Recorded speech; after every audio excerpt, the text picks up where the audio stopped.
No hay que perderlo de vista. Digo que no hay que perder de vista esta oportunidad de sentarse a pensar, a conocer, a aprender, no es tan natural. La vida no transcurre muchas horas en esto de reunirse a aprender y a compartir conocimiento, ¿no? Y a poder enriquecer la mirada que uno tiene de la realidad y la práctica, ¿no? Es decir, no solo pensar, sino también cómo transfiere esto a las prácticas, ¿no? A leer las prácticas personales y las de los otros. Así que, bueno, y enriquecernos como profesionales, me parece que es una instancia que es importante reconocerla y agradecerla. Bueno, nada más que esto. Acá tenemos un listado de trabajos. El primer trabajo es de Claudio Smetanka, que se llama Organizaciones, Cultura de Empresa y Sistemas de Selección de Personal en un entorno posmo. Vieron que ahora los títulos en esta posmodernidad son así, son atractivos, porque en esta sociedad de consumo hasta uno tiene que promover los trabajos con algún título atractivo. Así que bueno, pero Claudio avisó que no venía, así que bueno, pasamos al segundo, a Sicardi, Orieta, Laura. Bueno, yo cuando vi Sicardi pensé que era el profesor adjunto de Ernesto Aguirre, que también es un Sicardi, pero con una C, claro, más italiano, más propia. Bueno, para que nos podamos escuchar, la cuestión es, yo diría que es la siguiente. Bueno, 15 minutitos, como decía el mail, no pasarse, y yo aconsejaría lapicerita en mano y preguntas que vayan surgiendo a partir de esta exposición, para después hacer como una especie de puesta en común.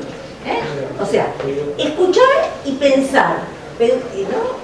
Que me parece que esto es para eso tiene que servir la exposición, ¿no? No solo para una recepción pasiva, sino también para mostrar, digamos, en qué medida uno puede interpelar esto que, no criticar demoledoramente, sino interpelar en el sentido de seguir creciendo y afianzando más lo que uno está pensando. Laura es Política y Gestión de las ONG, Fundación Manos a Dios. Bueno, les cuento un poco. Mi nombre es Laura Sicardi, estoy un poco nerviosa porque soy alumna. Este año, cuatrimestre terminé, mi última materia fue la que cursé con el profesor. La materia fue optativa, se llama Políticas y Gestión de las ONG, a cargo del profesor Marsal, y esta Natalia, que no está ahora, que es su ayudante.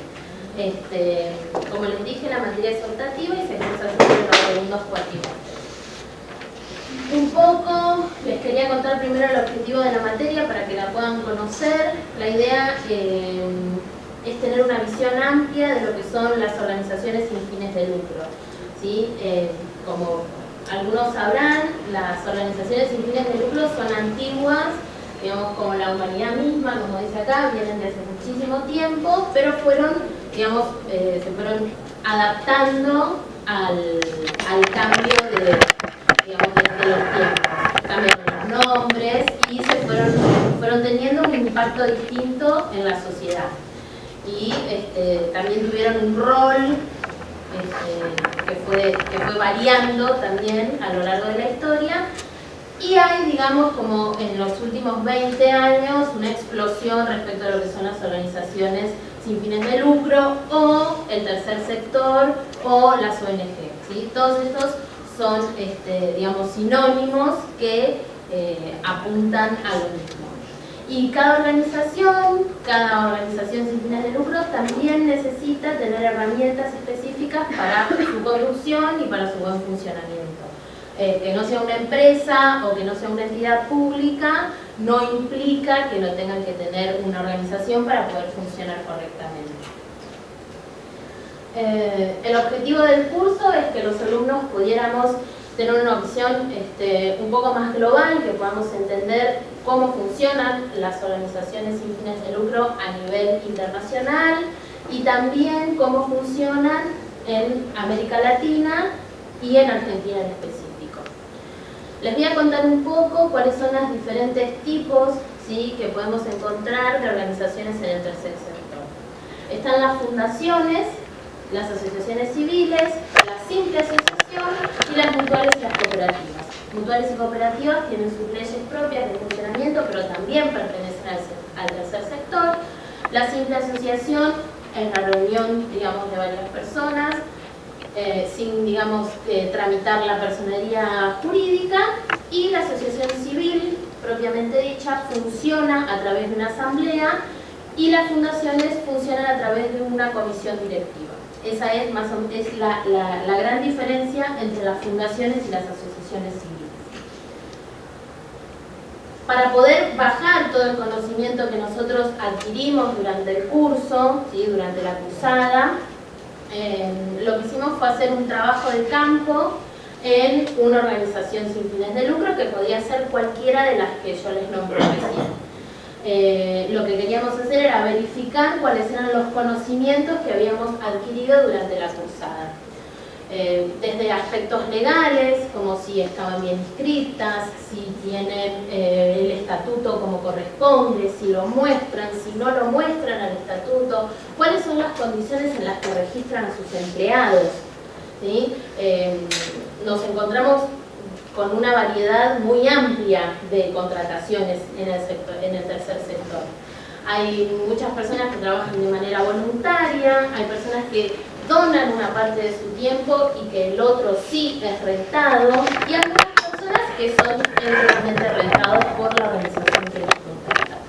La idea del trabajo era poder verificar cómo se daban estas relaciones y también ver cómo se desarrollaban las tramas de poder, cómo era la organización, qué tan grande o qué tan chica y qué impacto tenía en la sociedad. El caso que elegí yo en particular fue Fundación Manos Abiertas, que era el que está ahí. Este año cumplió 25 años la fundación, es una fundación que está ligada, digamos, al padre Rossi, ¿sí? Tiene, digamos, como algunas conexiones con la Iglesia Católica, pero es abierta y trabaja con toda la comunidad. Tiene presencia en todas las provincias que están acá. Lo que yo hice fue reducir el universo de estudio, centrándome en la seccional de Buenos Aires, y hice el trabajo en un centro de salud mental que se llama Casa de la Esperanza. La metodología que se utilizó para el trabajo fueron entrevistas, observaciones, hice 2 visitas de observación, investigamos mucho la página web, ¿sí?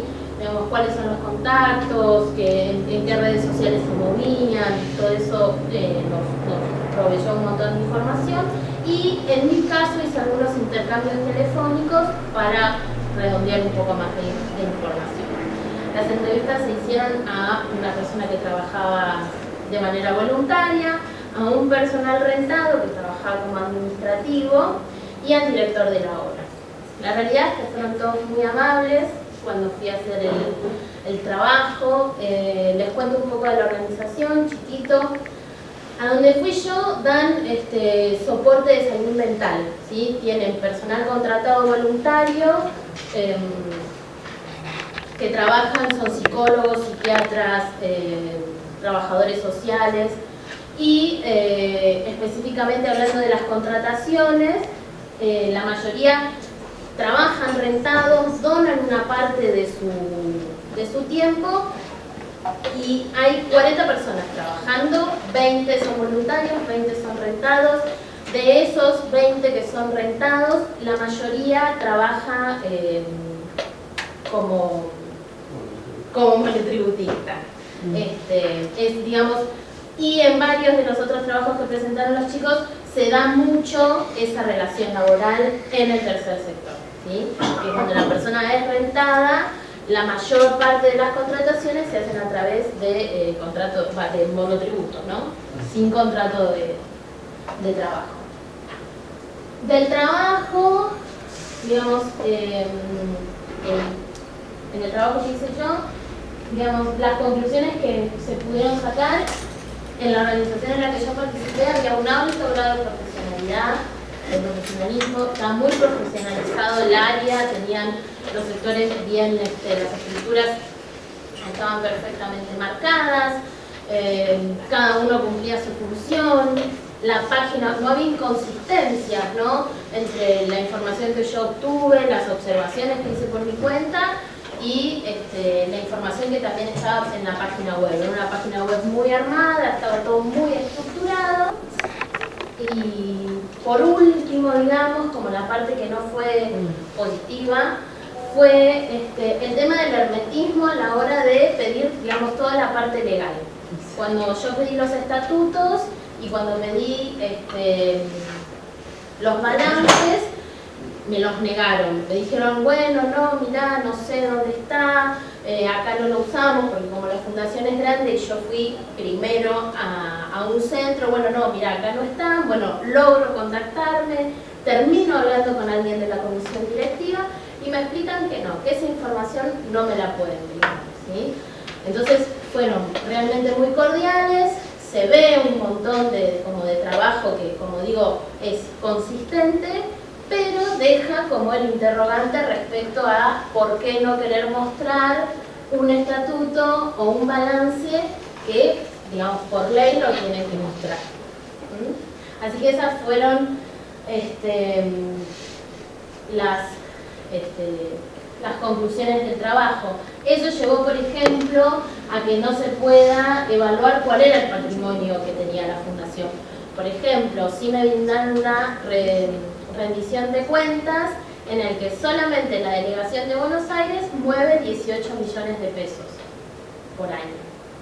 Entonces, eran datos muy sueltos los que me dieron, me mostraron la rendición de cuentas, que es la que muestran en las cenas que hacen de fin de año, pero no había como con qué sostener toda esa información. Y creo que por ahí ya estamos. ¿Alguien quiere preguntar algo? Sí, tenés 5 minutitos más. Bueno, una consulta. ¿Existe alguna presunción de parte tuya que hiciste el trabajo de investigación de por qué no querrían mostrar el estatuto? Quizás el balance va por un lado económico más claro, pero ¿por qué no querrían mostrar los estatutos? A mí lo que me pareció personalmente es que la organización es una organización muy grande, son muy herméticos. Las fundaciones, mientras a mayor estructura suelen ser más herméticas, eso también lo comprobé con los trabajos que presentaron los otros compañeros. Porque algunos chicos, o sea, cada uno hizo el trabajo, o sea, fue a la organización que quería, y hubo personas que hicieron los trabajos en organizaciones mucho más pequeñas y tuvieron acceso, digamos, tal vez tenían muchos problemas de organización, pero no tuvieron problema a la hora de dar toda la información que se requirió. Me parece que era más como una cuestión estructural propia de una fundación que es tan grande, que es más difícil, digamos, dar con la persona que te lo va a... porque en realidad se tendría que juntar toda la comisión directiva y darte el estatuto, ¿no? Creo que es más por un tema de tamaño, a mi entender. Bueno. El trabajo es un ejercicio, es decir, es el desafío del alumno que en realidad hace un trabajo de observación, pero no es una investigación, es decir, no es una intervención sobre la entidad. Entonces, es muy difícil para el alumno porque tiene que andar sobre una medianera, es decir, la expectativa de la entidad, vienen de la UBA, nos van a hacer una consultoría. No, no es una consultoría, pero a su vez tiene que lograr, como hizo Laura, es decir, algunos interrogantes y lo dejamos ahí. Es decir, nosotros no podemos profundizar si detectamos, por ejemplo, esto que descubre Laura es algo muy importante porque la transparencia es parte de la fortaleza de una organización. Entonces, por un lado, son altamente profesionales, pero por otro lado, si quisiéramos conseguir el balance y el estatuto, vamos a la Inspección de Justicia y lo obtenemos, pagamos el arancel y nos dan la documentación. O sea que ocultarlo es una estupidez. Es decir, pero, como explica muy bien Laura, debe ser una cultura de la organización. Pero bueno, quería aclarar que era un ejercicio que nos pareció muy bueno lo de Laura y por eso todo el curso estuvo muy de acuerdo con ella. Acá tenemos una compañera que quiere hacer una pregunta. No. Y si no hay otra pregunta, yo también. Bueno, dale, dale. Bueno, Se tiene en relación a eso y a la conservación de la dotación. ¿Cuál es la dotación? En donde yo fui a hacer el trabajo son 40 personas, 20 son voluntarios, 20 son rentados. La estructura es mucho más grande. La delegación de Buenos Aires tiene 13 obras, ellos le dicen obras, yo fui a una sola. Son 3.000 los voluntarios que participan en toda la fundación y 500 los que participan en la delegación de Buenos Aires. No, digamos, en relación a eso y en relación a toda Es esta una fundación grande. Sí. No es conocida, pero es grande. No, pero digamos, yo estuve bastante en contacto con fundaciones del tercer sector y entiendo un poco cuál es la naturaleza y la cultura, digamos, del no mostrar, y entiendo, digamos, esa contrariedad con la transparencia. Y en función de lo que vos decías que era interesante y de la registración de los trabajadores como monotributistas, digamos, la pregunta es justamente, digamos, ¿cuál es la consistencia de la transparencia cuando en realidad los monotributistas se sabe que responde a la registración de trabajadores independientes y si estamos frente a un trabajo normal y habitual, la ley de contrato de trabajo dice que la registración de estos tipos de trabajadores deben connotarse como la situación de dependencia. Era una particularidad que se daba mucho en esta obra porque trabajaban con profesionales. El resto, digamos, no sé, la persona que trabaja como administrativa, el director de la obra, la persona que se encarga del mantenimiento, esa gente sí está registrada como empleada de la fundación. Pero en el caso de los profesionales, que además la mayoría lo que hacen es pasan una parte y la otra la donan, eso sí está registrado como monotributo. Sí, pero digamos, pensando en cuál es el target, el objetivo, que es la atención de salud mental, digamos, la gran mayoría de la conformación de los perfiles, de los puestos, deben ser profesionales monotributistas. Sí. Entonces, la gran relación de la empresa. Y también hacen prácticas profesionales. Trabajan mucho también. Mario, Sí, mi consulta era sobre cómo se financia la fundación, no me quedó claro. La fundación lo que tienen, a diferencia de las asociaciones civiles, es que tienen que tener un capital inicial. Cuando vos vas a formar una fundación, que es a través, hay una ley que rige la conformación de una fundación, lo que tiene que tener es, esa comisión directiva es además con qué sostener, tiene que tener un edificio, tiene que tener un patrimonio con el cual sustentar la actividad. Después, la mayoría de los ingresos son a partir de donaciones de personas particulares. Un 65% de las donaciones que reciben son de particulares. Después solamente hay un 10% de aporte del Estado y el resto es de empresas o de algún particular en forma más amplia. Pero la fundación se sostiene a través de la donación de particulares. yo puedo hacer una pregunta. Hugo. Es un fuerte trabajo de voluntarios, de lazo consistente en el tiempo. Y me llama la atención que tenía la misma cantidad de pagos que voluntarios. 20 y 20. Sí, en donde yo hice el trabajo, sí es así. Sí. En ese aspecto, ¿qué diferencias es que las estudiaron en rendimiento para la organización de uno y otro, digamos, tipo de colaboradores? Si se puede decir que los rentados colaboran con la fundación, porque bueno, en lo personal considero que hay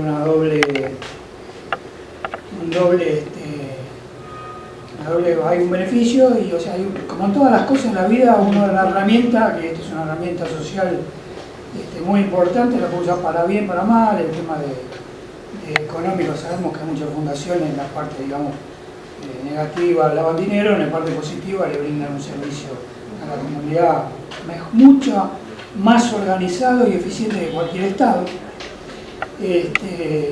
Así que bueno, quería saber, porque son además generadoras de trabajo, si, justamente estamos en la carrera, si la fundación se inclinaba más a potenciar la creación de fuentes de trabajo en sí misma o la potenciaba como para generar trabajo en otro aspecto, y si el rendimiento de los voluntarios es superior a lo de los pagos, teniendo en cuenta esto de los lazos que persisten en el tiempo. O sea, los voluntarios van porque realmente se sienten identificados con el principio del estatuto de la los voluntarios tienen como mínimo 5 años de antigüedad con la mayoría con los que hablé. Cuando estuve haciendo las observaciones también estuve preguntando, y como mínimo tienen 5 años de antigüedad los voluntarios.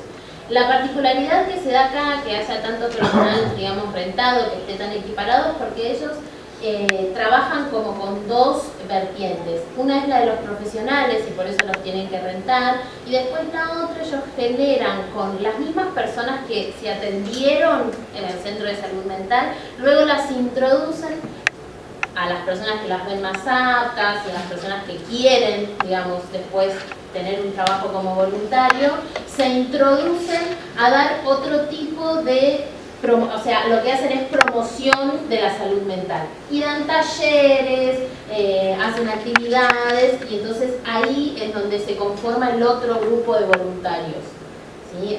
Esa es un poco la composición que se da. Sí, las personas, los voluntarios con los que yo hablé, tienen como la camiseta puesta de la organización. Cuando yo llegué a esa organización pasó eso. Sí. Bueno, si hay una pregunta más, la hacemos. Y si no, vencido el plazo.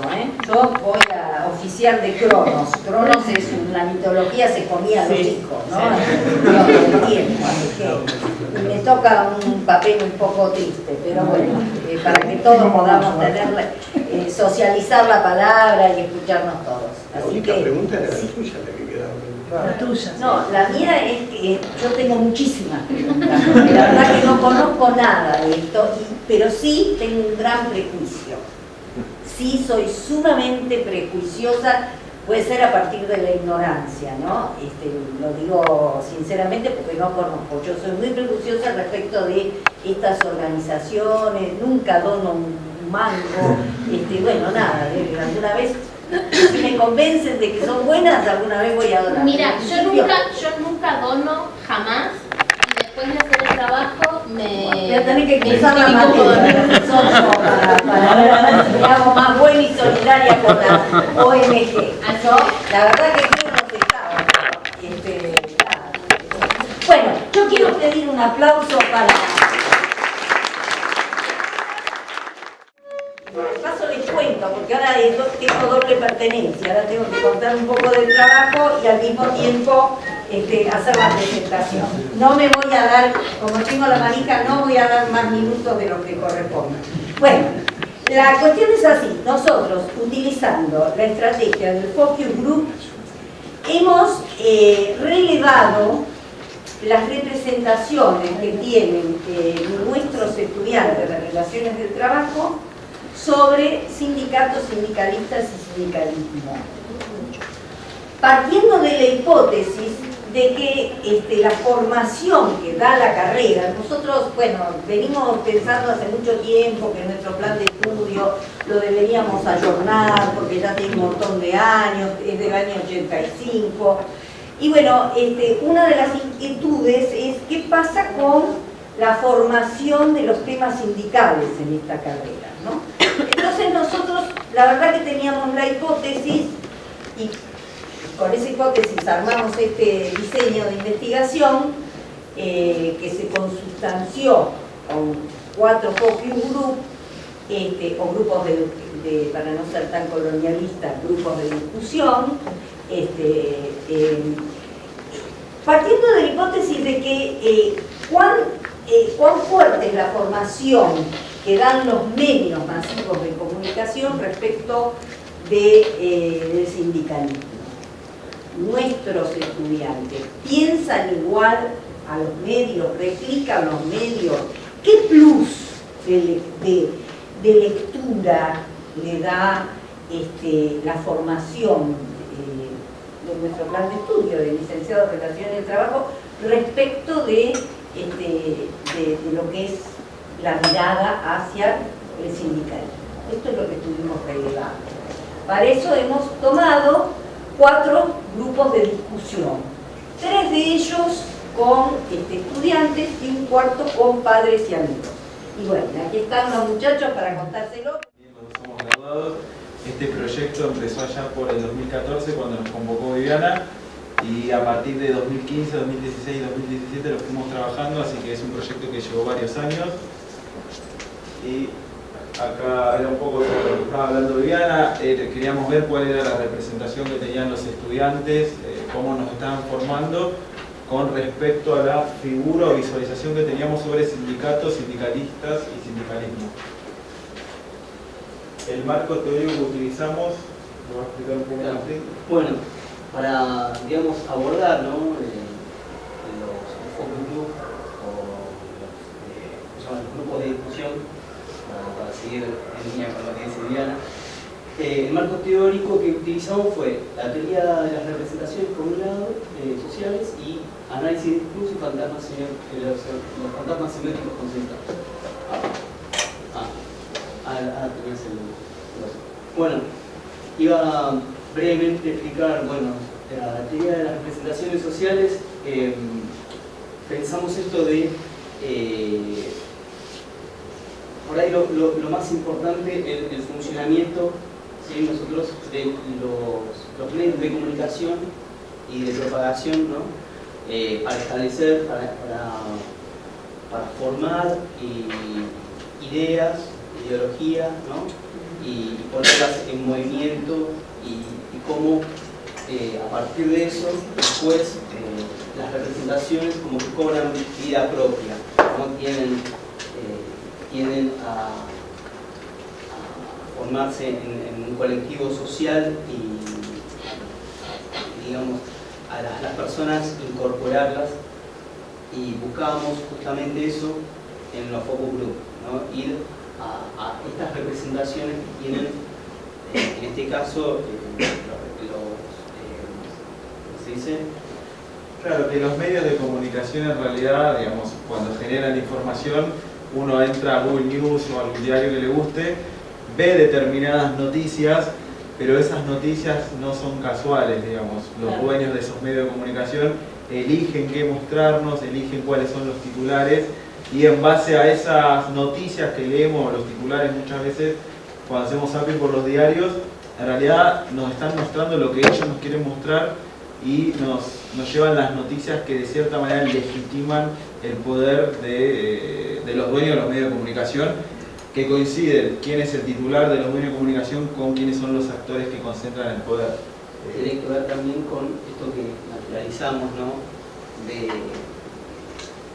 lo que pensamos, aquello que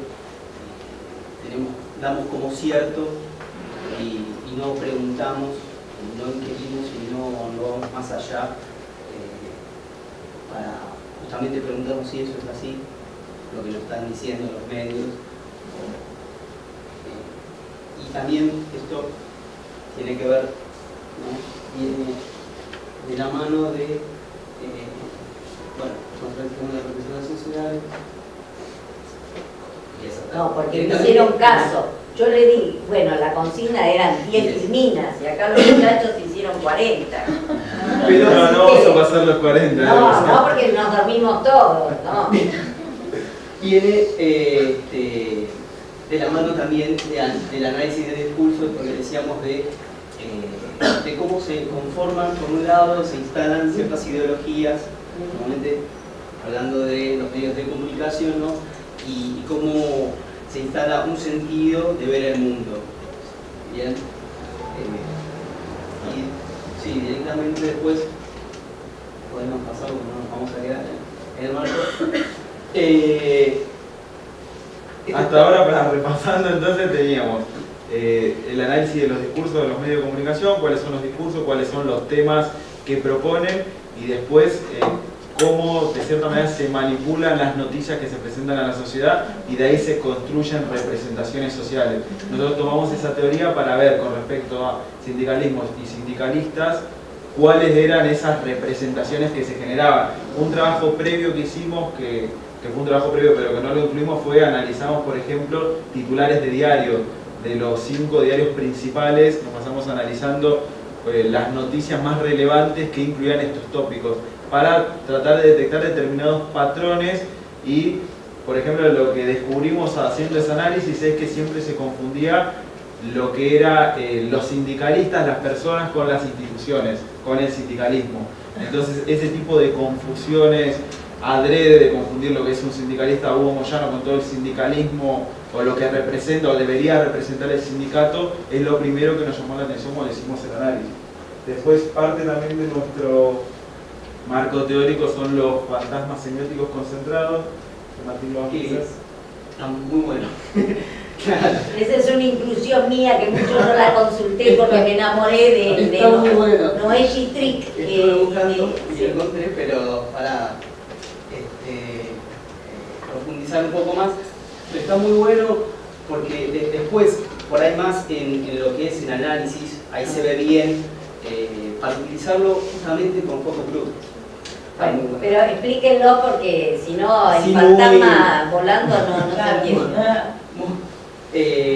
Pero el tema de, por ahí el secreto, ¿no? Aquello que uno... Noé Gistrick es un pampeano, lingüista semiótico nuestro, argentino. Él dice que en todos los discursos aparecen como algunos sentidos. Y entonces estos sentidos recurrentes, que son condensadores de sentidos, por eso se llama fantasmas, ¿no? Porque tiene semióticos de significados concentrados. Dice que él identifica 4. Dice, en los discursos hay como silencios, ¿no? De lo que no se dice, como el segundo que identifica son secretos, ¿no?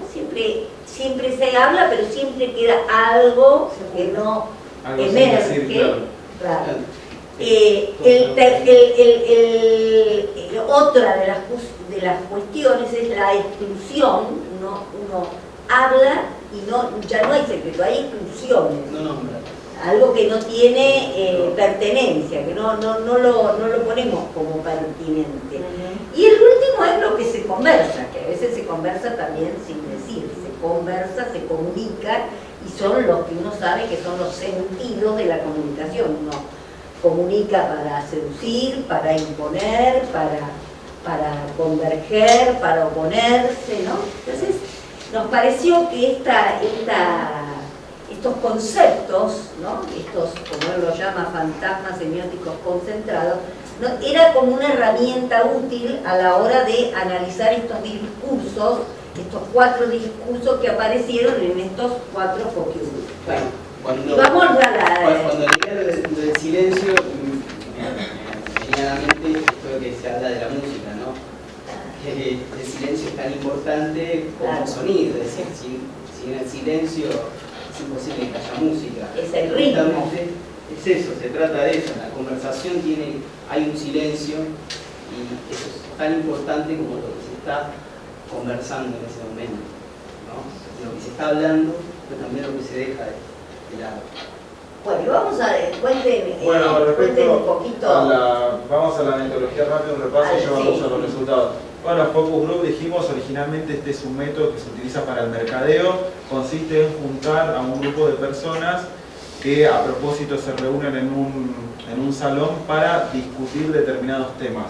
Nosotros lo que hicimos acá es convocar a distintos estudiantes que justo estaban cursando la materia de metodología, los invitamos para hablar sobre el tema, como una temática laboral, algo bien amplio. No especificamos sobre qué iba a ser el focus para que no vengan con preconceptos. Bien. En el primero tuvimos un infiltrado. En el primer focus group que hicimos un sábado a la mañana, un 1 de noviembre del año 2014, porque los 4 focus group fueron en noviembre del 2014, en noviembre del 2015, o sea, pre-balotaje. Claro. El tercero fue junio del 16, ahí está. Y el último fue en noviembre del 16. Sí, septiembre del año pasado. Septiembre del año pasado. Bueno, entonces lo que hicimos fue reunir en estas 4 oportunidades a distintos estudiantes. Fueron 4 focus, como adelantó Viviana.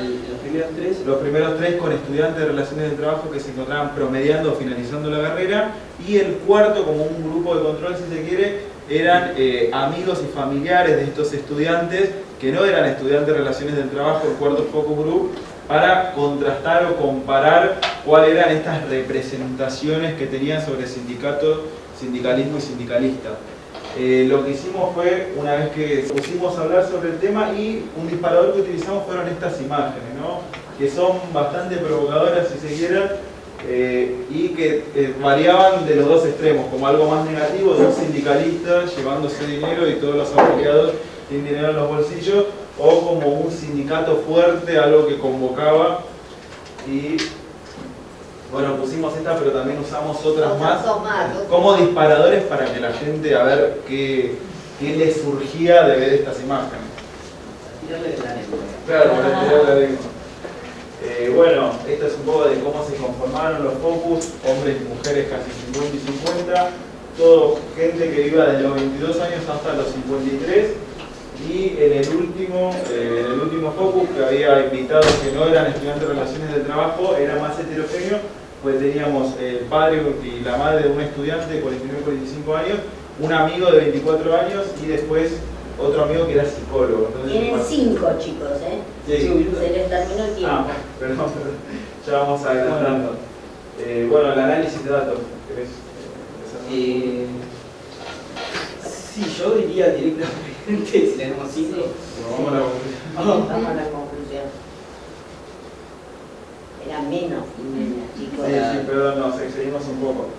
Bueno, lo que podemos concluir después de esto que explicamos y analizamos con el marco teórico que tomamos, es que en sí los medios de comunicación ejercen una gran influencia sobre las conceptualizaciones que hacen los estudiantes y aquellos que no son estudiantes de la carrera, pero con la diferencia de que está mucho más matizado en aquellos que somos estudiantes, pues tenemos un bagaje y una formación que nos permite ser un poco más crítico a la hora de recibir información de los medios. No obstante, para nuestra sorpresa, o por lo menos para mi sorpresa, no fue tan acentuada esa diferencia quizás como esperábamos. Sí se ve un matiz, se veía en el discurso de estos estudiantes en los 3 primeros focus, un matiz un poco más crítico y también más fundado en la teoría, pero no era diametralmente opuestas las opiniones a la gente que no formaba parte de la carrera.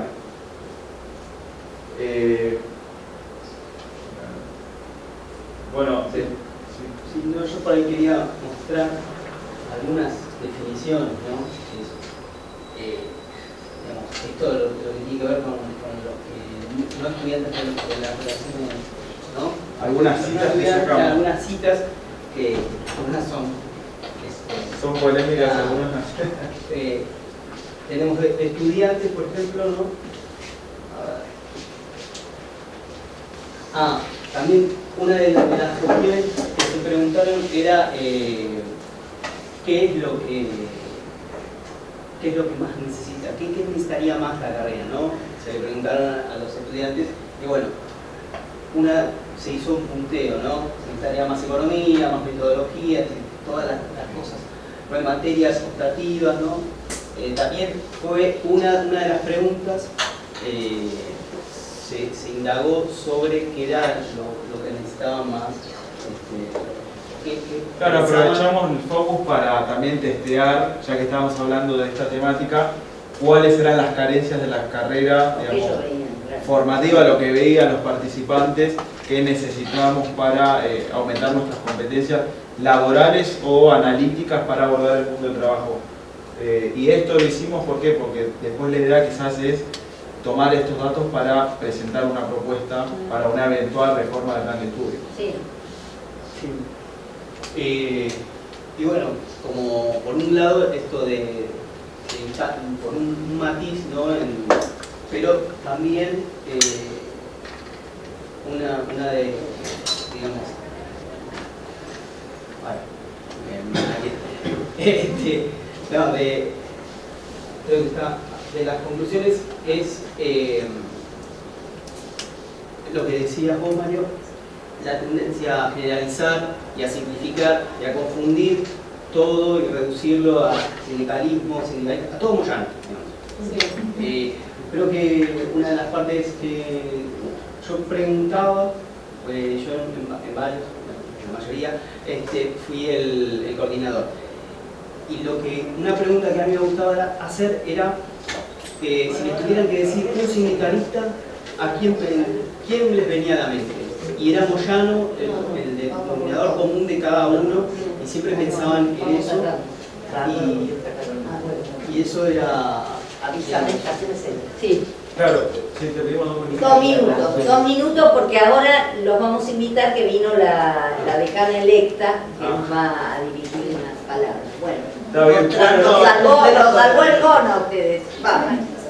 No, para cerrar eso, vimos que quizás los medios de comunicación en esta estrategia lo que hacían era exacerbaban las figuras de los sindicalistas más corruptos, si se quieren, mostraban esas figuras y quizás no se hablaba de otros sindicalistas más honrados que tenían una participación, donde las bases participaban más, entonces la gente común se quedaba con la imagen de los sindicalistas más corruptos, y eso, al confundir la figura y la institución del sindicato con las personas de los sindicalistas, lo que genera es que se bastardee la institución.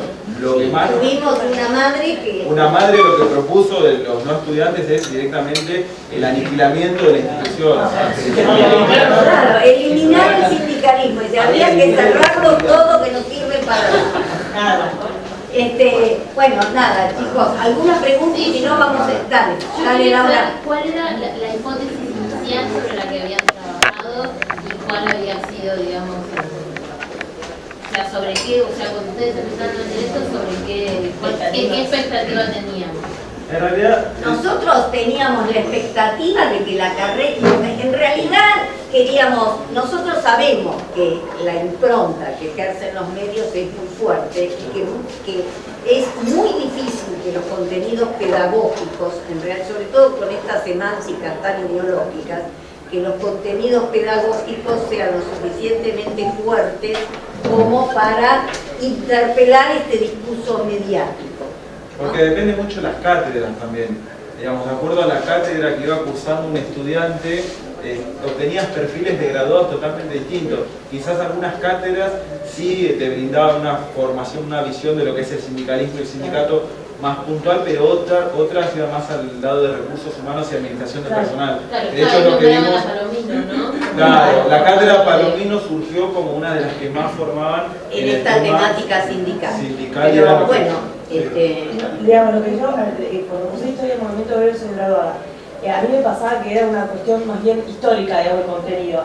Y yo creo que habría que trabajar muchísimo, me interesa mucho el abordaje de sindicato y sindicalismo, porque el sindicalista, perdón, la estigmatización que generan los medios a la institución sindical, a nosotros los nacionalistas de trabajo nos hace mucho daño como alumnos, digamos. Y es la preocupación que nos llevamos, digamos, porque nosotros estando en este espacio compartimos los mismos sesgos que aquellos que no son estudiantes.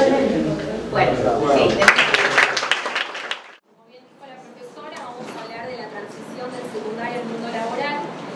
Etapa en donde el estudiante no sabe qué hacer o está en la incertidumbre de cómo va a ser su vida luego del secundario. Para eso, dentro de la cátedra Aguirre en Psicología del Trabajo, desarrollamos un proyecto de investigación en donde cada uno de nosotros tenía que realizar una entrevista a un estudiante que esté próximo a graduarse del secundario, para que nos contara acerca de sus proyectos a futuro y cómo se veía luego del secundario. Para esta presentación nosotros de cada uno de los casos tomamos puntos los más principales y es en lo que nos vamos a centrar. Lo primero que vamos a hablar es de las influencias que detectamos en cada uno de los casos de los estudiantes. La influencia es ese poder que tiene una persona de poder modificar o de poder alterar la acción o la forma de pensar de otra persona. Dentro de nuestros casos detectamos una influencia familiar, una influencia de la institución educativa, una influencia de los modelos a seguir y una influencia de una experimentación concreta. Bien, además pudimos detectar que a raíz de estas influencias hay diferentes respuestas que se observan, y estas respuestas, bueno, pueden ser se pueden dar a través de la orientación o del sometimiento de quien elige. Esto quiere decir que puede tomar la influencia como una forma de abrirse un camino, de ver qué decisión tomar y demás, o la influencia lo puede someter a tomar una decisión que justamente es la que quiere esa persona y que influye sobre el adolescente que está por elegir. Entonces, bueno, se abren estos dos caminos, que son dos tipos de respuestas que vimos que se pueden dar en el momento de la elección. Para poder ejemplificar este tipo de influencias y sus respuestas, vamos a dar puntos principales de cada uno de los casos. El caso mío era el caso de Joaquín, un estudiante de 17 años, próximo a graduarse del secundario en estos días, que se veía, que proyectaba su futuro como un ingeniero en sistemas informáticas. Durante el transcurso de la entrevista pude comprender a través de sus gestos y de la forma que él explicaba su carrera que no estaba del todo entusiasmado de lo que había elegido, y indagando pude llegar pude descifrar que en realidad su primera opción era realizar el profesorado de historia, que cuando se lo comunica a sus padres, lo primero que le dijeron era que era una profesión mal remunerada, que en la Argentina no se podía hacer, que se le tiraron la idea abajo. Y es así que empezó a investigar sobre alguna otra carrera, y de casualidad, que fue lo que él dijo, llegó a la carrera de ingeniería en sistemas, pero en su forma de hablar no se lo veía del todo entusiasmado. Entonces, en este caso, vemos cómo el padre, puntualmente, lo sometió a que eligiera otra cosa de lo que en realidad él quería. Bien, luego está mi caso, que es el de Melanie. Bueno, Melanie también es una chica que está próxima a graduarse. El deseo de ella era estudiar medicina. Acá vemos una influencia de parte del padre, que estuvo estudiando medicina durante 3 años. Bueno, después tuvo que dejar por cuestiones personales. Pero a ella se le abre un camino a través de esta elección del padre. O sea, ella lo ve como una orientación, porque decide investigar y demás. Y, digamos, no se encuentra sometida por esta decisión del padre de estudiar medicina. Lo ve como un camino a seguir. Pero también había una parte de sometimiento, ya que la madre de Melanie es panadera, quiere crear un proyecto de panadería familiar. Entonces, la madre quiere que Melanie sea panadera también, y Melanie se encuentra como sometida frente a esta decisión de la mamá, o a este deseo en realidad de la madre, porque no tiene como otra opción a seguir, y bueno, entonces está el dilema entre qué estudiar y qué no. Está como priorizando el deseo de la madre antes que el suyo de ser médica. Entonces acá vemos bueno, los dos tipos de respuesta. Ahora vamos a hablar de los ejemplos en la influencia de la institución educativa. Vuelvo a mi caso, el caso de Joaquín. Él estaba estudiando en un secundario orientado a las ciencias económicas, y su dilema estaba en seguir una carrera que tenga que ver con lo que toda su vida había visto, o lanzarse a algo nuevo. Por lo que tardó mucho tiempo en poder decidirse qué era lo que quería estudiar, debido al sometimiento que tenía la institución educativa de seguir una carrera de lo que ya había experimentado. Bueno, y por otro lado se ve el caso contrario, que es el de mi entrevistada, que era Lucía, que ella se encontraba en 4º año de un colegio universitario, y el colegio le brindaba la oportunidad de asistir a paneles vocacionales en los que iban distintos profesionales de distintas carreras a contar un poco de qué trataban las carreras universitarias y las profesiones. Entonces esto le permitió a Lucía orientarse y empezar a descubrir nuevas carreras que iba a desarrollar en un futuro, digamos. Bueno, está también el tema de la influencia de los modelos a seguir que tienen todos los adolescentes. En el caso que investigué yo fue el caso de Kevin, y que acá podemos ver que fue una orientación, ya que muchos de los profesores que están en el colegio técnico donde él asiste, él está en el último año del colegio técnico de Lanús, son o ingenieros o son arquitectos, y las experiencias que los mismos profesores pueden contar en las distintas materias lo ayudaron a él a poder definirse por querer seguir una de esas carreras. Bueno, en el caso de Diana es interesante porque lo comparo un poco con el caso de Kevin. Diana es una chica de 16 años, un bachiller, que quería ser psicóloga. Y ahondando un poco en el tema del modelaje, Diana tiene una profesora de psicología que le cae re bien. Solo eso. O sea, le cae tan bien que quiere estudiar psicología. Lo quiere estudiar en la UBA, porque la profesora estudia en la UBA. Entonces, llama la atención. Y vos le preguntás a Kevin y a Diana qué es lo que quieren estudiar o si están seguros. Segurísimo, los dos. Ahora miramos un poco el trasfondo y vemos que Kevin tiene un poquito más de fundamento. Diana adopta un modelaje, adopta un sometimiento, pero no es un sometimiento que la profesora le haya dicho, no, vos tenés que estudiar psicología, es un sometimiento propio. Como que la propia persona está diciendo, yo me someto ante este modelo que lo elevo y lo tomo como algo a seguir. Es un sometimiento pero propio, no que viene de arriba, por así decirlo. Bien. Bueno, y lo último que tenemos fue el de la experiencia concreta, que todos los casos que fuimos analizando que estamos acá presentes, la única que pudo plasmarlo fue yo en el caso de Kevin, porque, digamos, en este colegio técnico tiene algunas cosas especiales, como el hecho de que los mejores promedios del último año se pueden hacer cargo de un proyecto que traen los profesores. Digamos, va una persona y dice, necesito que me remodelen mi casa y quiero dejar este proyecto en las manos de los mejores promedios. Entonces, durante todos los años previos, desde el séptimo al último año, se dedican a esmerarse en aprobar con los mejores promedios en todas las materias para poder hacerse cargo de esto.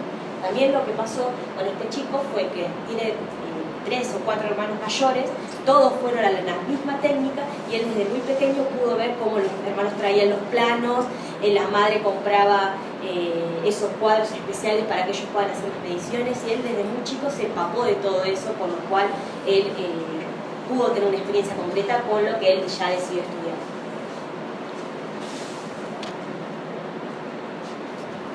Bueno, Dale eso. Investigación sobre el conocimiento del mundo del trabajo en la elección ocupacional.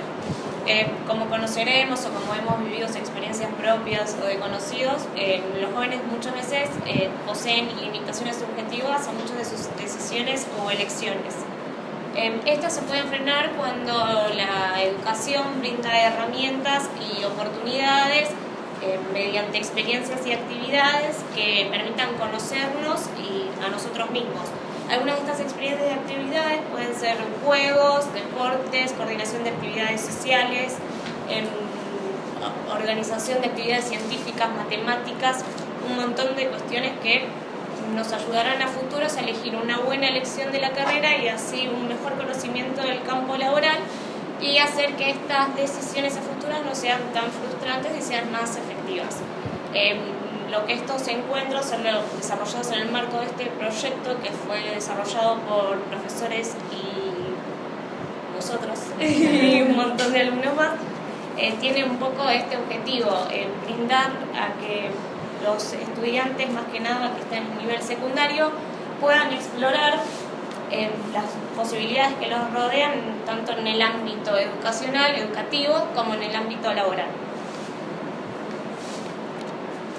También le queríamos contar sobre un proyecto que se está llevando a cabo desde el mes de mayo de este año. Es el proyecto UANEX, cómo entrar bien al mundo de trabajo, y se está llevando a cabo en el colegio Nuestra Señora de la Misericordia, que es un colegio que queda en Recoleta. Se está llevando a cabo con todos los chicos del último grado, que son los de quinto, y se trabajó en este...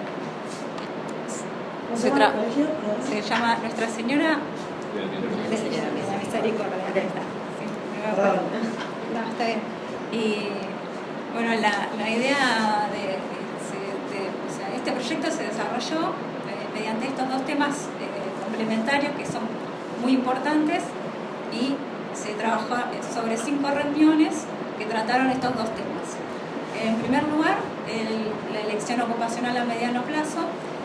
La idea es que incluye también esta elección, incluye también la elección de una carrera que puede ser terciaria o universitaria. Y después, en cuanto al ingreso del empleo remunerado, también sería a corto plazo. Las reuniones se dieron sobre lo que fue el primer tema, cuanto a planificar una carrera, cómo hacerlo, darle herramientas a los chicos como para que se visualicen a futuro, teniendo en cuenta que tienen que coordinar todo lo que tiene que ver con el estudio, el trabajo y además la vida, o sea, los objetivos personales. También en otra de las reuniones se hicieron cuestionarios sobre intereses y objetivos de carrera, con la idea de que ellos vayan vislumbrando para qué campo profesional se van a acercar. En cuanto al segundo tema, que es el ingreso al empleo remunerado, primero se los orientó como para que sepan cuáles son los empleos a los que pueden ingresar sin tener demasiada experiencia laboral, o para que puedan ver cuál sería una primera experiencia. Después también se los instó a que generen como un esquema para prepararse para una entrevista de trabajo, y la última de las reuniones se invitó a una profesional de selección de personal de una empresa muy conocida para que se hagan distintas entrevistas a distintos chicos. Se repartieron primero distintos perfiles como para que los estudien y incorporen lo que podían llegar a decir en la entrevista, y se llevaron a cabo las entrevistas para que tengan más una noción de cómo es una primera entrevista de trabajo, que la mayoría de las personas cuando llegan a la primera entrevista de trabajo no tienen ni idea. Algunas de las premisas que se trataron de dar en este proyecto fue, por ejemplo, que una buena elección tiene que ver con... se dieron premisas, primero que nada, en cuanto a los dos temas, ¿no? Primero a la elección ocupacional, por ejemplo, cómo sería el tema de... Una de las más importantes para mí es el tema de reflexionar no solamente en lo que soy bueno, sino en lo que pude experimentar ya, en experiencias propias, y de esto se trata un poco, el pensamiento, uno de los grandes pensadores que fue Goethe, que sería que uno no puede pensarse a sí mismo solamente por el pensamiento, sino a través de la acción.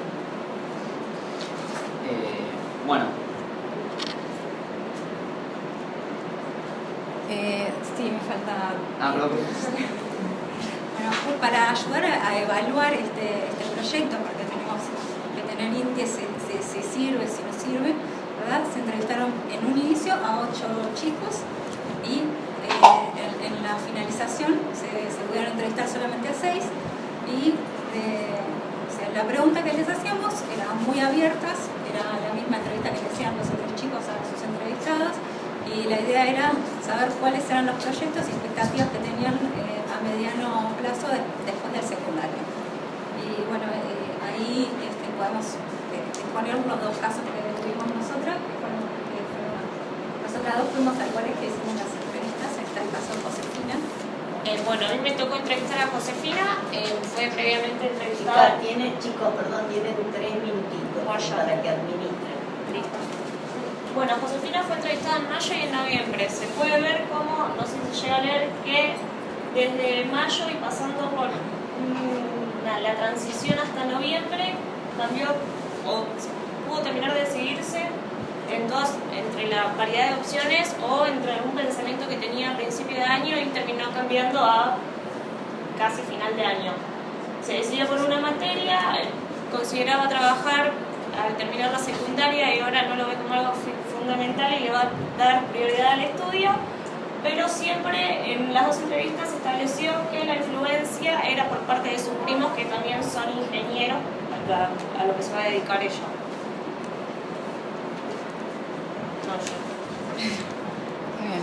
Y el otro caso que estudiamos, que la chica que entrevisté yo, que se llamaba Olivia, ella en un principio tenía 2 alternativas que eran muy distintas. Una era diseño gráfico, otra era ciencias de la educación. Tenía así planificado tener un empleo como para solventar sus gastos, y tenía mucha influencia de su madre, que tenía una beta artística. Ahora, ¿qué pasó? De mayo a noviembre ella cambió completamente, se eligió una tercera carrera que es audiovisual, diseño audiovisual, que lo piensa hacer en la UBA también, y lo que tuvo en cuenta para esto fueron no solamente la influencia de la madre, de que que se dedique a algo artístico, sino también exploró sobre sus gustos y sobre las competencias, sobre lo que ella realmente le gusta hacer. Y también había habido una experiencia en el colegio sobre audiovisual que lo pudo relacionar mucho también con esto. Y bueno, que hubo entre una y otra y se pensó cómo le gustaría vivir su futuro, no se vio como ejerciendo las otras profesiones que ella había pensado. Pensó también en esto de desarrollar las aptitudes, investigó, habló con muchos amigos, conocidos sobre planes de estudio y bueno, y terminó viendo también el tema de si UBA o privada y terminó decidiéndose por UBA. Bueno, ya concretando, ¿sí? Lo último que faltaría, acá habría que ponerle 2 signos de interrogación en realidad. ¿Sí? La pregunta es si esto tiene una importancia social, o sea, si hay un impacto social de esto, si es importante para todos o es nada más un grupo que nos puede resultar indistinto. Nosotros concluimos en que, bueno, primero que nada estamos hablando de los futuros trabajadores, o sea que concluimos que es algo de mucha importancia social. También llegamos a las conclusiones de que si la elección es convincente, tiene convicción, por así decirlo, va a mejorar todo el desarrollo de carrera de la persona desde el punto de vista laboral y vocacional. Y dijimos, bueno, si entonces decimos que es de importancia social, ¿cuáles son las herramientas, cómo podemos trabajar sobre esta problemática? Dijimos, bueno, por lo menos tenemos 2 herramientas que hemos corrido. La primera son las herramientas de elección vocacional, donde se le tiene que brindar experiencia concreta a los estudiantes para que puedan elegir la vocación que van a seguir. Y la segunda, que es un poco más inmediata, es herramientas para la entrevista. Para la entrevista, porque estamos hablando del mundo del trabajo, o para acceder a cualquier trabajo, una entrevista tiene que haber. Acá, bueno, mencionamos la ley de SEI, tenemos el lujo de tergiversarlo un poquito. Si a toda oferta produce su propia demanda, lo que detectamos es que cuando los estudiantes iban a ofrecerse para cualquier trabajo, aunque lo quisieran realmente o no lo quisieran, más allá de sus convicciones, no tenían la forma de demostrarlo. No se podían ofrecer, o sea, no se ofrecían correctamente. De parte de los entrevistadores, lo que se detectó es que no parecía haber ningún interés genuino. Aunque por dentro sí lo hubiera, ellos no tenían las herramientas. Entonces concluimos en que estas 2 temáticas, tanto herramientas para una mejor elección vocacional y herramientas para afrontar una entrevista laboral, son 2 perspectivas que hay que abordar sobre la temática en general. ¿Sí? Y bueno, para concluir, una última reflexión. ¿Sí? El profesor. Son nuestras elecciones las que muestran lo que somos, mucho más que nuestras habilidades. ¿Sí? Un poco apuntado esto a dejar de lado las influencias sometedoras y que sí todas las influencias apunten a la orientación. Así que bueno, muchas gracias.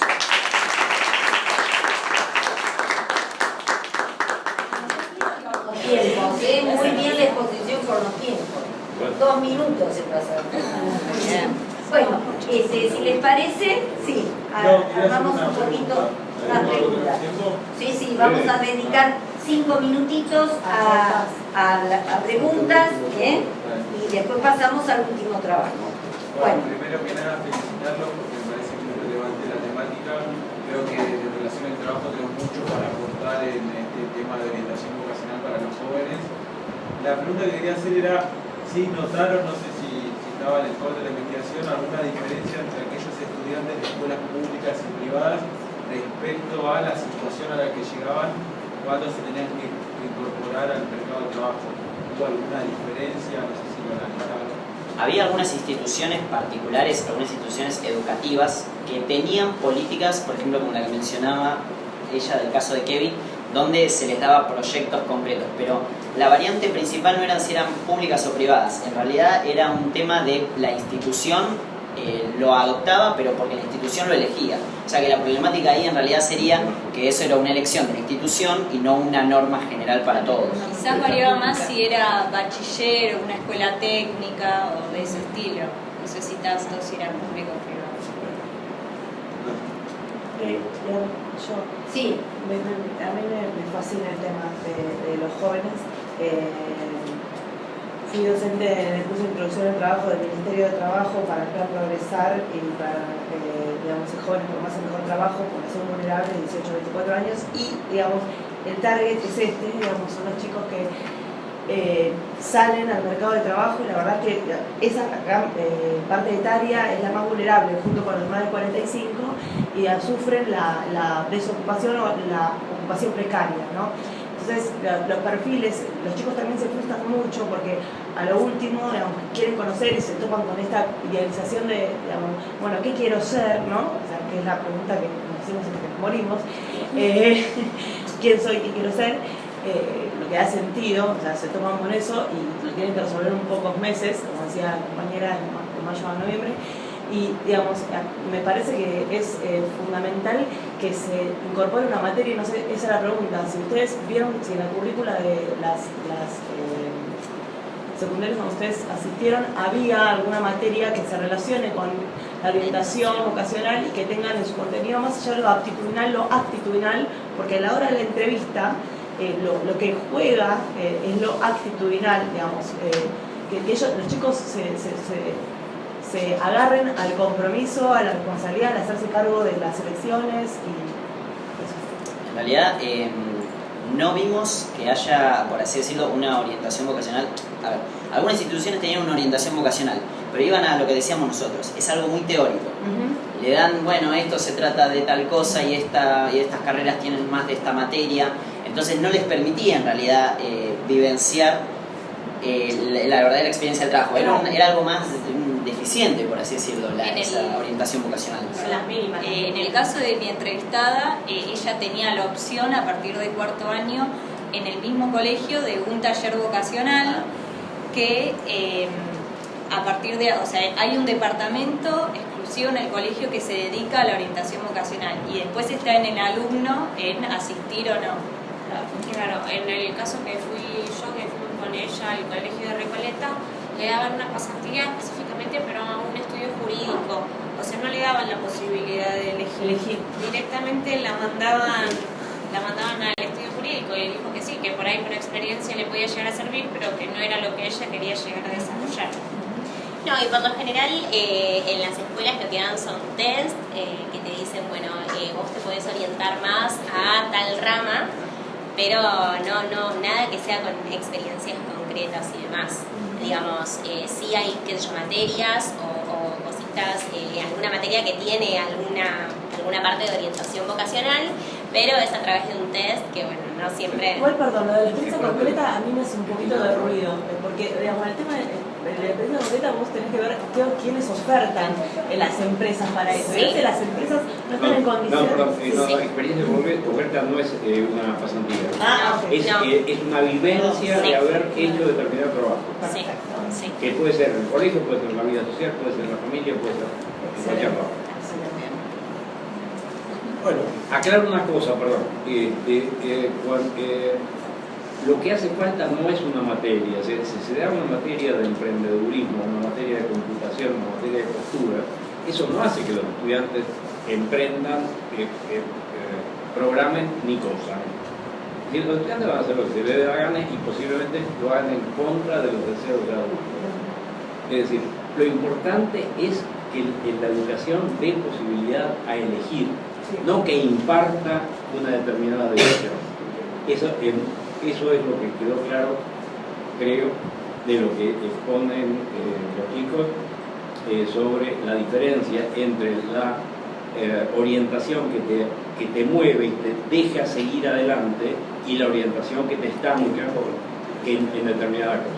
No, sí, yo me refiero, digamos, a una especie de tutoría, porque, digamos, los chicos salen sin saber qué es una entrevista, qué es una... Bueno, eso sí. Es el proyecto. Y de eso va a hablar Florencia. Bueno, yo tengo que administrar un poquito, la última, pero cortitísima, te presto el micrófono. Es más específica, o sea, sí. ¿Cuánto en lo que dijeron del caso de Kevin, que por ahí que era el más puro de orientación, sino hay también un sesgo, porque la familia era así, la institución era así, entonces va para ese lado también porque no veo otras opciones, por ahí sí, le parece la mejor y rentable, incluso tiene un sesgo. Disculpame, y yo de fui todos él, los padres no eran... No, pero él comentó durante la entrevista que él se abrió a otras posibilidades, pero digamos que es como siempre decimos con como el profesor. Hay una cosa es que lo que te guste y hay otra cosa es que para lo que vos sos útil. Y él, teniendo la experiencia concreta, se dio cuenta que no solamente que les resultaba satisfactorio a él con el trabajo y él se trabaja hacia él. Porque el tema no es la influencia, sino qué se hace con esa influencia. Claro.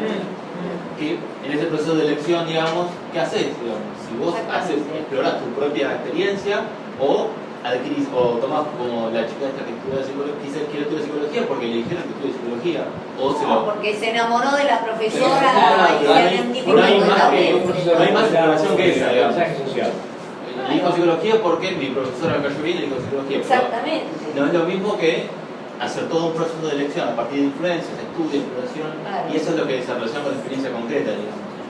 Es lo que ancla, digamos, a elegir una carrera, si te doctora o no. Está ahí relacionado con el mundo del trabajo. Ahora sí, cerramos. Bueno, buenas noches, voy a hacerlo cortito. Mi nombre es Florencia Lazaroff, soy recientemente graduada de la casa, ayudante de la cátedra de Prieto, Ricardo Prieto, todo este año. Y bueno, durante este año lectivo, el profesor Aguirre nos propuso sumarnos a este proyecto Urbanex, si mal no recuerdo, en el Colegio Misericordia, dándole un perfil un poco más respecto a la materia de Administración de Personal 1, de darle estas herramientas a los chicos de qué es un CV, cómo se hace. Lo que yo traje para compartir es justamente lo que compartimos y armamos desde la cátedra para compartirles a los alumnos. La importancia en brindándosela a los alumnos del primer empleo. ¿Por qué? Porque, como bien decía, ¿tu nombre? Natalia. Como bien decía Natalia, es fundamental. Yo he dado talleres en colegios privados porque era el único alcance que yo tenía, y justamente la necesidad de hacerles notar que es una generación, tanto la generación Y como la que está por entrar ahora nueva de nuevos trabajadores, que piensan que saben mucho. ¿Y por qué? Porque cuentan con muchísima información, contamos con un bagaje de información tan interesante que piensan que pueden llevarse el mundo por delante. Y ahí es cuando nosotros, como entrevistadores... Y eso que lo dicen los millennials, mirá lo que decimos nosotros los cobatos. Bueno, real, porque yo a veces digo, yo soy parte de la generación y es del otro lado, sentada del otro lado del escritorio, uno trata de ayudarla, darles estas herramientas para, como siempre me ha dicho un profesor, que agradezco mucho, entregar el valor agregado. O sea, no bajar el CV de Word y copiar y pegar toda mi información, sino que brindarles esa herramienta que ese CV sea atractivo a este primer empleo, que no tengo experiencia, que estoy saliendo del secundario, si no tengo la facilidad, como en el caso de la chica que tenía la posibilidad de ir a hacer una pasantía, no sé nada. Bueno, y enfocar también este nuevo, le brindamos a este colegio esos famosos tips de receta de decir, bueno, puedes arrancar por este primer empleo. Obviamente que son primeros empleos y en cierta forma lo más probable es que no se dediquen a eso, como por ejemplo un call center, claramente. O sea, es poder tener ese empujón económico, si es que es necesario, para poder empezar a generar más fortalezas e incluso encontrarse dentro del mundo laboral. Bueno, esos eran los objetivos presentados a los alumnos. Que empiecen a escuchar de qué se trata, qué es el mercado laboral, qué es un CV, qué es una entrevista, qué tengo que hacer, no hacer, por dónde tengo que arrancar. Y pensé que me ibas a hablar. Y que se acerquen un poco a esas experiencias. En este colegio tuvieron la posibilidad de vivir un roleplay, una entrevista, que quizás en otros colegios no. Entonces después, al final de la exposición, voy a plantear 3 ítems que nos llevamos con la cátedra para trabajarlo durante todo este año respecto a este proyecto que nos surgió.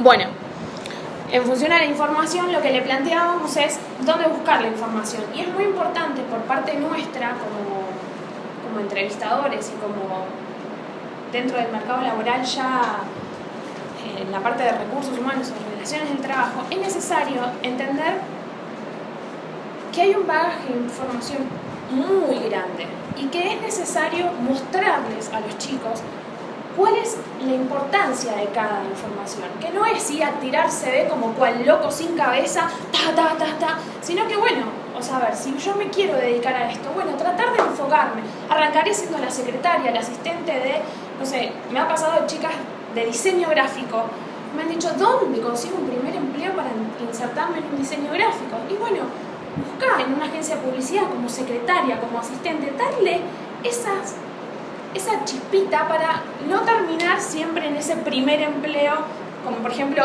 el call center. Obviamente,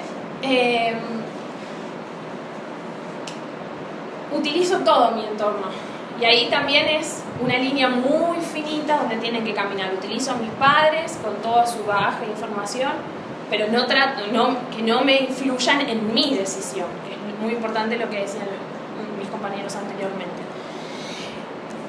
Y es algo que pruebo hasta cansarme, porque la idea también es poder, ya que toda la vida nos vamos a preguntar quién soy y qué quiero ser, tratar de dejarle a los chicos eso, que el primer empleo no los defina in eternum en esta vida laboral.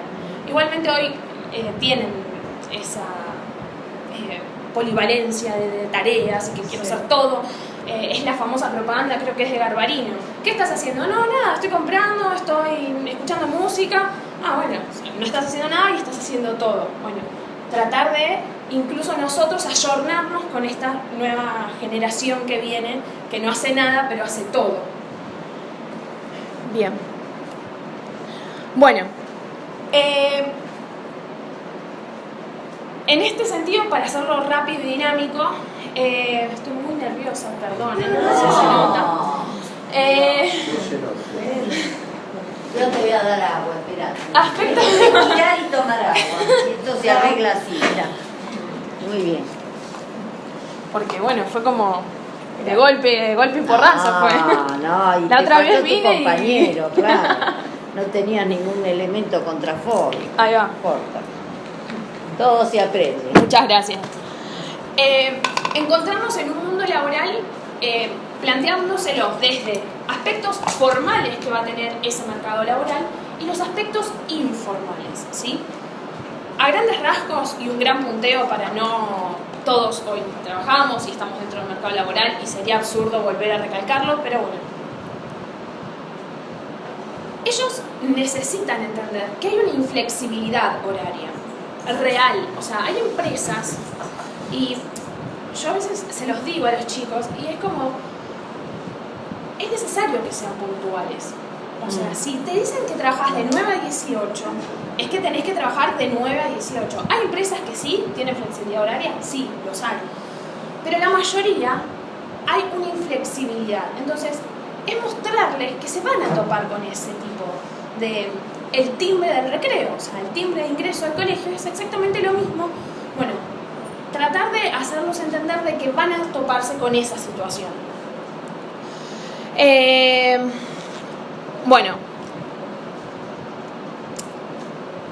en cuanto a lo que es la ley de contrato de trabajo, que está todo dentro de un marco legal, que es necesario que conozcan, que por lo menos la escuchen, que sepan que tienen días de estudio, o sea, tratar de avivarlos.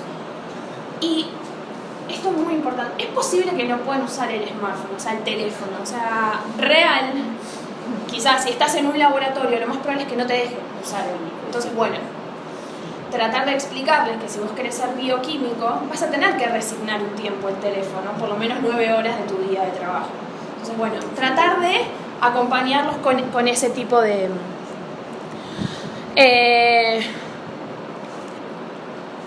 Bueno, también contarles el salario.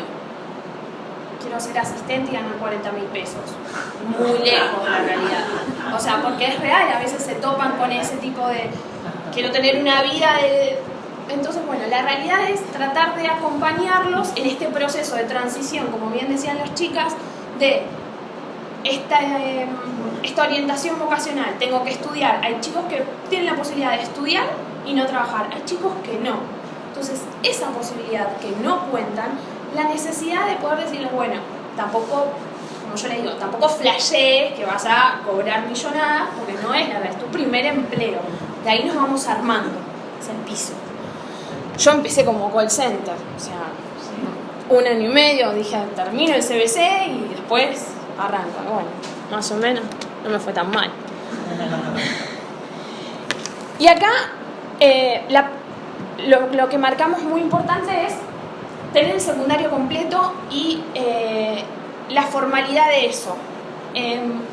¿Puedo entregar, puedo no entregar el título, el trámite? ¿Debo 2 materias? No, lo tenés que tener completo, literalmente completo. No podés adeudar 2, 3, 4 materias, no.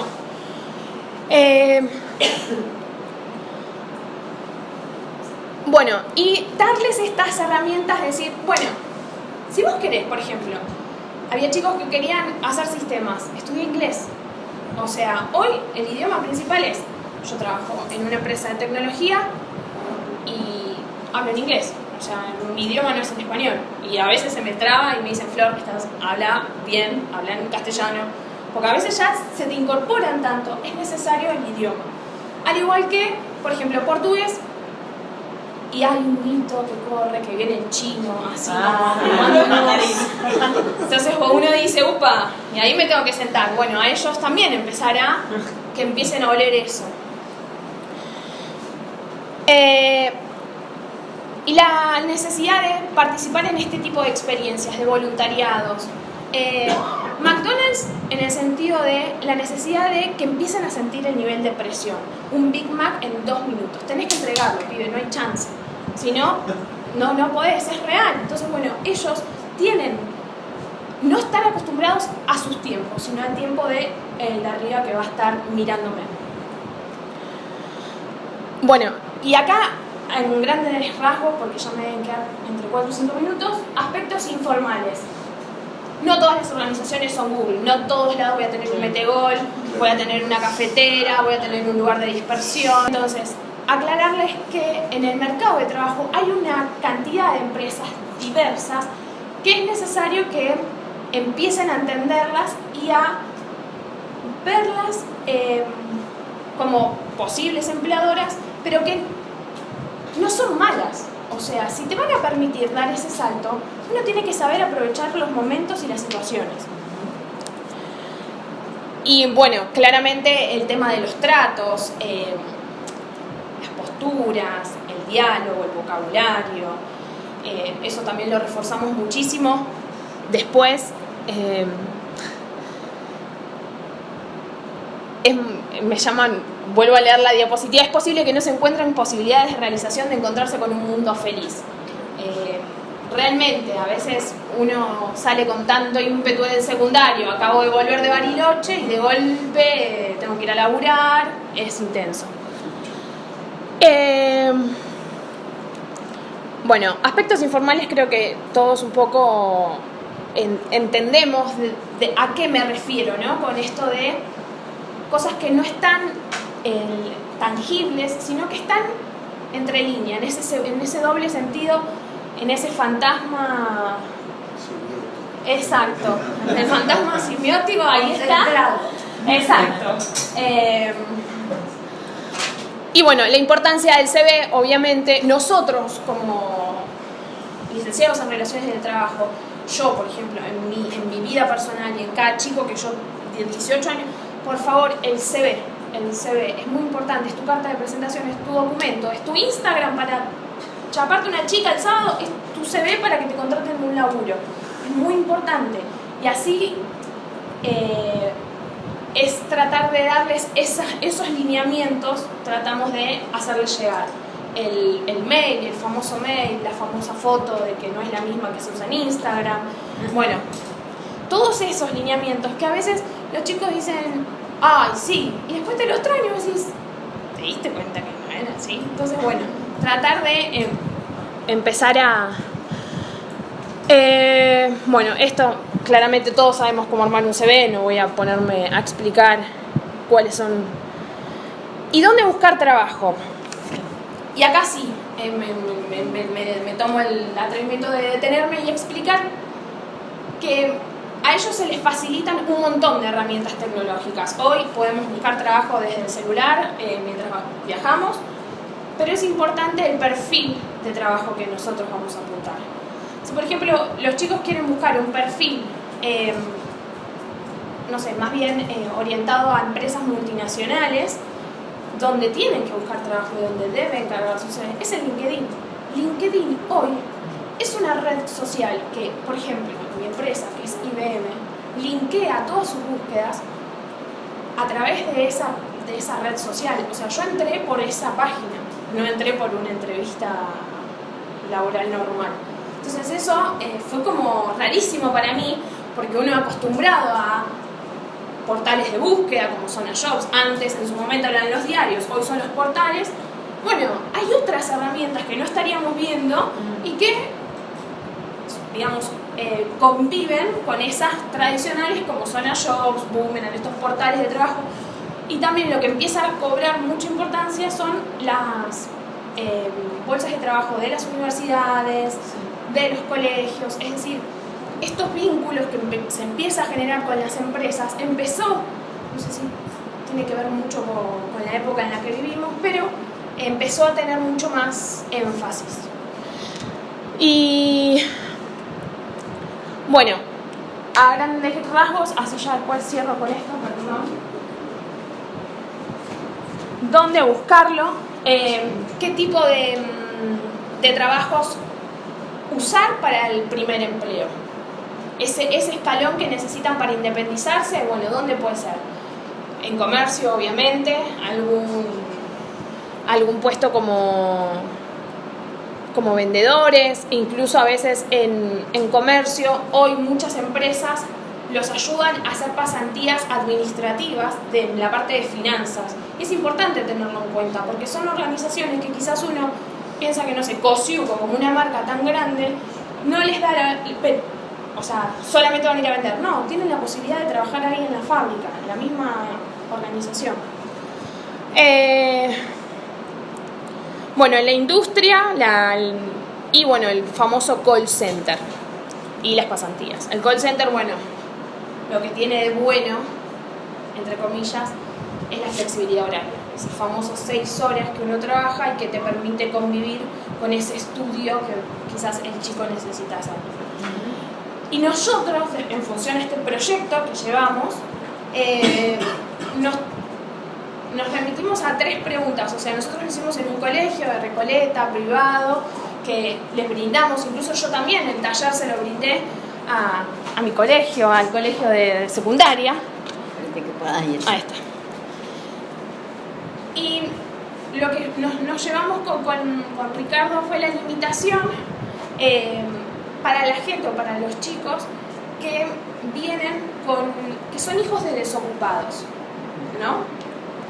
Bueno, ¿cómo ayudarlos a ellos en función a este mercado que tiene tanta demanda, que tiene tantos chicos y que es tan fácil de acceder? ¿Cómo ayudarles a este acceso, ¿no? A que puedan contar con estos lineamientos, a que puedan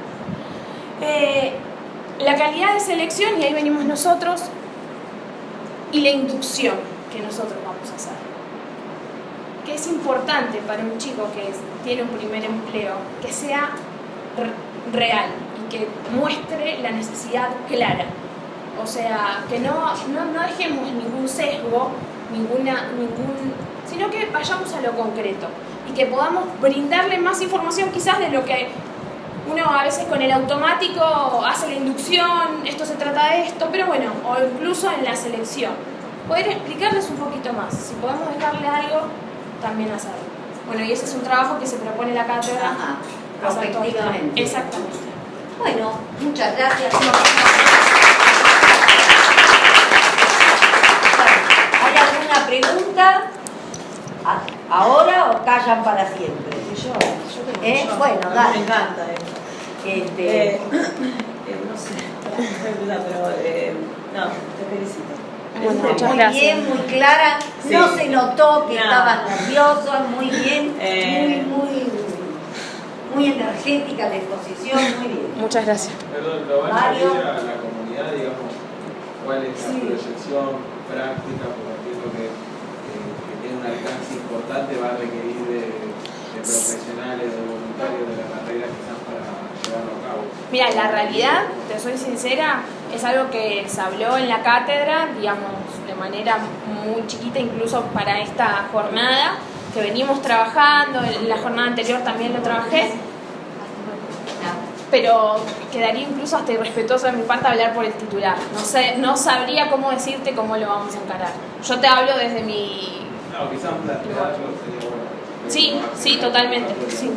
No, digamos, eso, digamos, concordancia con lo que dice el compañero, el tema de propagar el UNEX, institucionalizar como un programa, digamos, como una política pública, porque me parece central digamos, que haya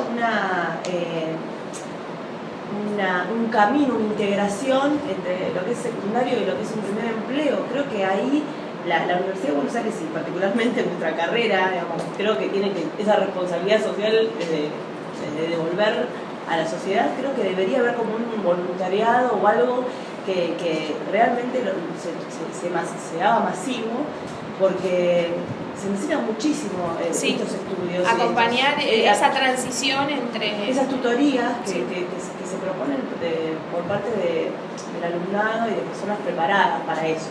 Sí. Porque muchas veces en las escuelas no se está realmente preparado para el acompañamiento de los chicos. Bueno, yo quiero decir un bocadillo al respecto de esto.